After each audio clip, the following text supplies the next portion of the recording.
we back each other up and we support each other, and that helps us win. I want to say a bit about the Fujitsu dispute, and I'm sure some of you know this backwards and some of you may have never heard it before, but the dispute we've got is about three things. It's about compulsory redundancies, because the company's trying to cut 1,800 jobs from the UK, mainly to offshore them to low-cost countries and to automate them.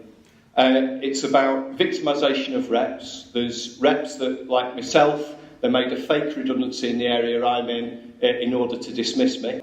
And then we've also got breaches of agreements, because both the redundancies and the victimisations are happening in breach of long-standing agreements that we've got with the company. We've got First Manchester bus drivers driving a couple of miles north of the city in Cheetham Hill.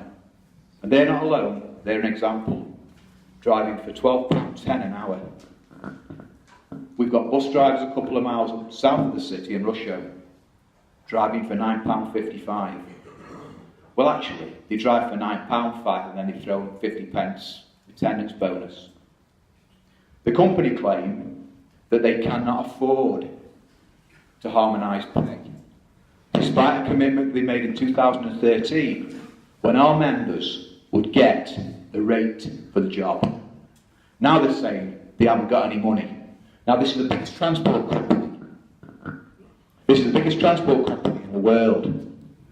You want to have a look at their portfolio. It's incredible. And they are immensely wealthy.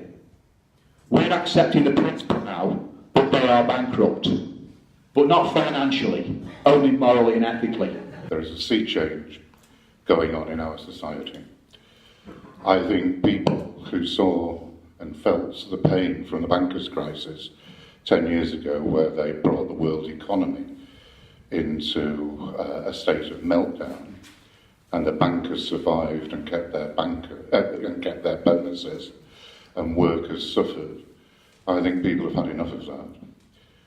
I think we've seen recently a number of businesses, privatised businesses, go to the wall, and people see that the directors are still being paid while people turn up to work on Monday morning and there is no job and no pay for them.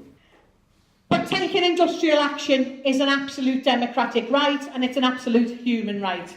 And everybody should have that right to withdraw their labour. That's what gives us democracy in workplaces. That's what levels the playing field between the bosses in workplaces and the workers, that we can collectivise and we can support one another. And without that right to strike, I think it was John Henty who said that collective bargaining would just be collective begging if we didn't have the right to withdraw our labour. So it's an absolutely essential right that we have.